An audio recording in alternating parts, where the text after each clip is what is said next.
Hello friends, welcome to the your YouTube channel university zone.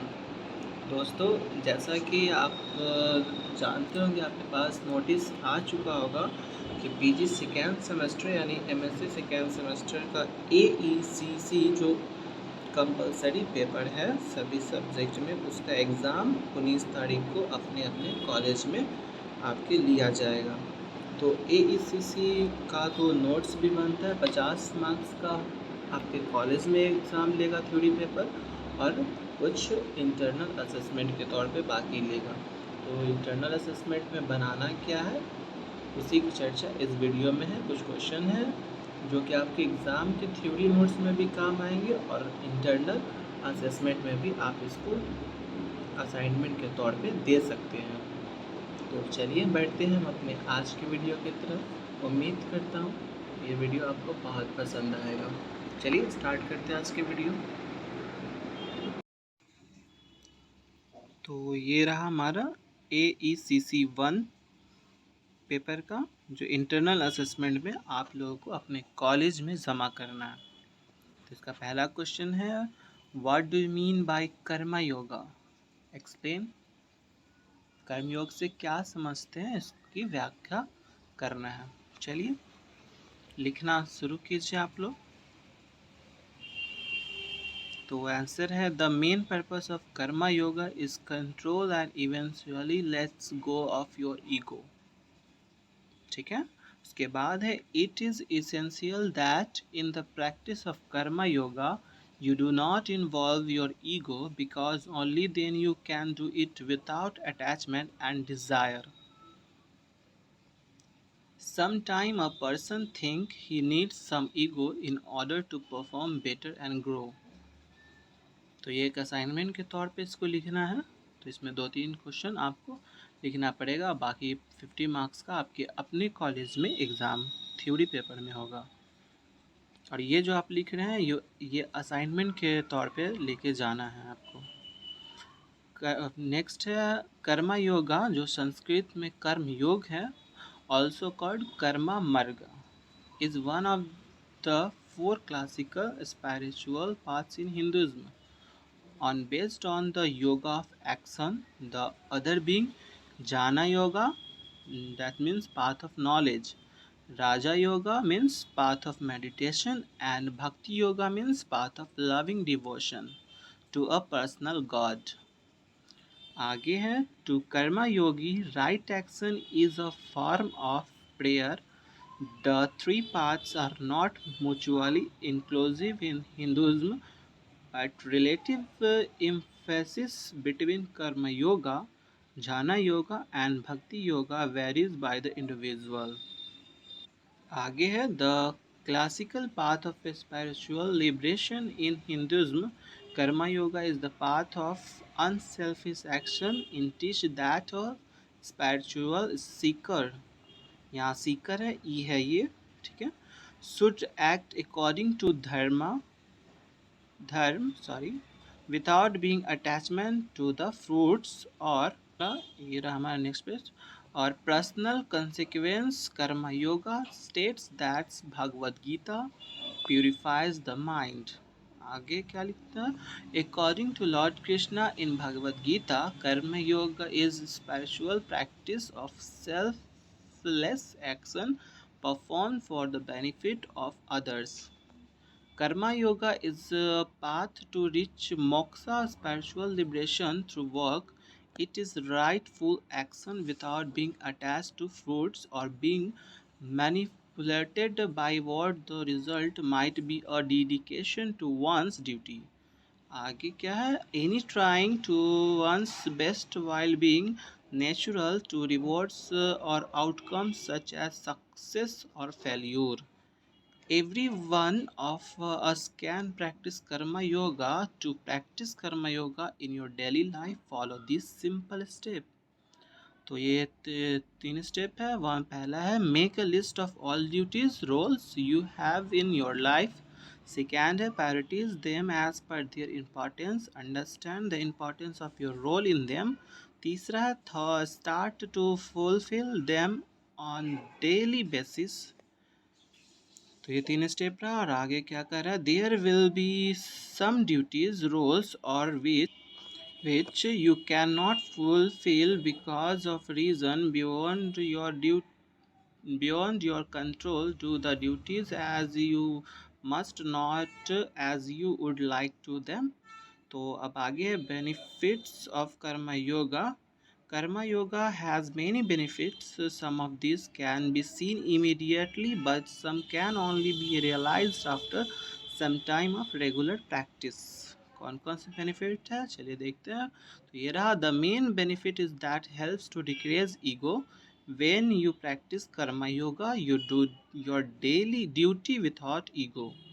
दूसरा है, your priorities becomes clear. You start to understand your roles and duties. You complete them without attachment and without personal desire.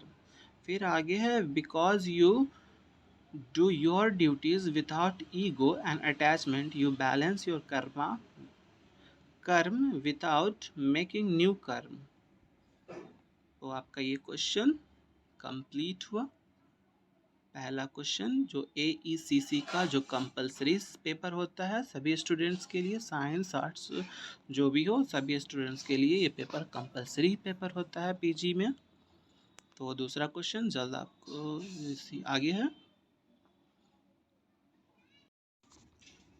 ये रहा हमारा internal assessment AECC 1 का दूसरा question. तो क्या चलिए देखते हैं. दूसरा क्वेश्चन है, एक्सप्लेन द कॉन्सेप्ट ऑफ प्राण एंड इट्स काइंड्स. ठीक है, प्राण से प्राण की व्याख्या करना और इसके प्रकारों की. तो चलिए हम आंसर स्टार्ट करते हैं. तो क्या है, प्राण is a Sanskrit word that has a number of interpretation in English, including life force, energy, and vital principle. The term is used in Hindu and yogic philosophy to refer to all the manifest energy in the universe. Present is both living beings and inanimate object. तो हम लोगों ने पहला question देख चुके हैं. उसका जो यूनिवर्सिटी में 19 तारीख को एग्ज़ाम है और जिनका सेंटर अपने कॉलेज में है वो उन लोगों का भी 19 तारीख को ही 19 सितंबर को 11 बजे से ये एग्ज़ाम लिया जाएगा. इसके साथ ही आपको इंटरनल असेसमेंट दिया जाएगा. उसके लिए अलग से डेट शायद आपके अपने कॉलेज में हो. तो चलिए आगे देखते हैं क्या, योगिस में wish to again gain a character understanding of Pran in order to be able to extend and improve their own energy and thereby improve their health and wellness.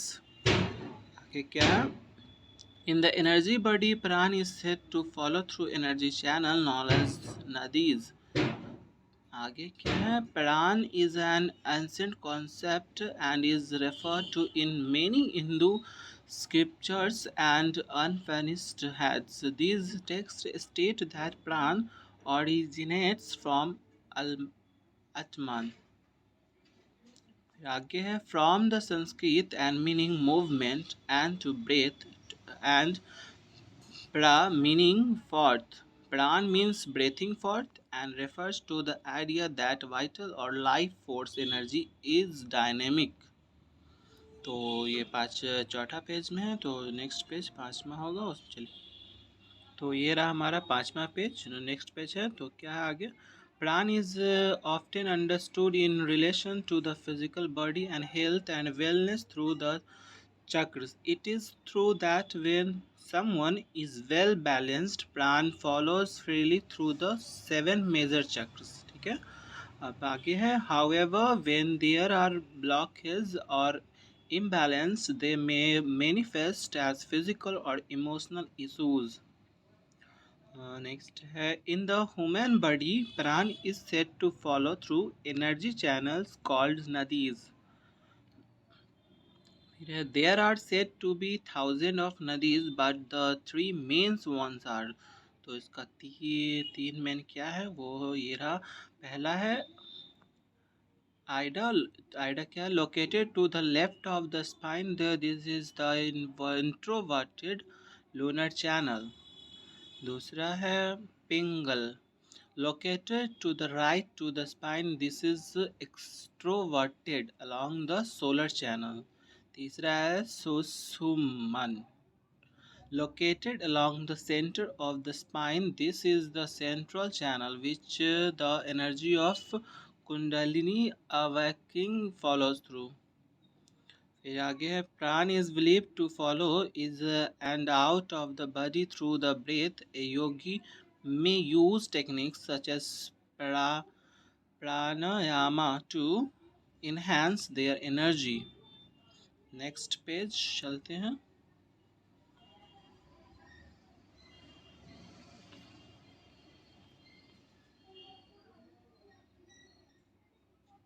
ये रहा हमारा next page. Although pran is related to the breath, it is not the breath. Pran is an energy that pulses through the body along a network of suitable body channels. आगे हैं. Similar to the central nervous system, the channels of the suitable body or nadis connect from and mind and act as a conduct for energy. Pran. There are 5 types of pran. Pran का types है आगे. Collectively known as the 5 vayus यानी winds are described in Hindu text. तो प्राण is divided into 5 प्राण क्या है. तो पहला है प्राण, दूसरा है अपन, तीसरा है उदान, चौथा है वायान, पांचवा है समन. ठीक है, तो ये क्वेश्चन दूसरा यहीं समाप्त होता है. हम अगले क्वेश्चन पे देखेंगे. तीसरा हमारा क्या है AECC का. ये है हमारा AECC 1 का लास्ट क्वेश्चन. तो क्या है question. Explain the benefit of सत्कर्म. सत्कर्म को की व्याख्या करना है. ठीक है, तो चलिए इसका आंसर लिखते हैं. आंसर है the word satkarma comes from the Sanskrit language. Sat means 6 and karma means action, called satkarma. करिया और सत कर्मा नीति, दौती, नौली, बस्ती एंड संख, प्रासकलन, कपल भाती, प्राणायाम, तरात्का.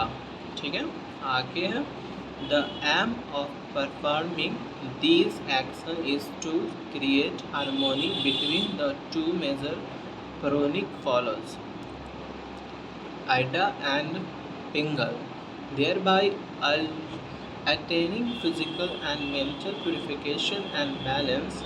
These practices are also used before pran and other higher yoga practice in order to purify the body toxin. ठीक है, आगे क्या लिखता है. सत्कर्म are performed to promote the health of yogis and to awaken direct the energies in the body, mind and deeper psyche.